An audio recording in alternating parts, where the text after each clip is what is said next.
জান্নাতুল সুমাইয়া হিমি নামে কিছু গোপন ছবি সোশ্যাল মিডিয়ায় ভাইরাল হয়েছে। এমন দাবি করে কিছু ফেসবুক পেজ, ইউটিউব চ্যানেল এবং গ্রুপে ব্যাপকভাবে বিভ্রান্তিকর পোস্ট ছড়ানো হয়েছে। কিন্তু বাস্তবতা হলো এই ছবির সঙ্গে হিমির কোনো সম্পর্ক নেই। কোনো ছবিতে প্রযুক্তির সাহায্যে তার মুখ বসিয়ে তা ছড়ানো হয়েছে, আবার কিছুতে পুরোটাই ভুয়া। এমন ঘটনা শুধু একজন অভিনেত্রীকে নয়, একজন নারীকে মানসিকভাবে ভেঙে দিতে পারে।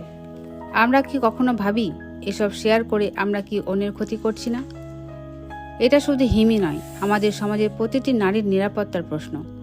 আজ হিমি, কাল হয়তো আপনার বা আপনার পরিবারের কেউ এই সাইবার হামলার শিকার হতে পারেন।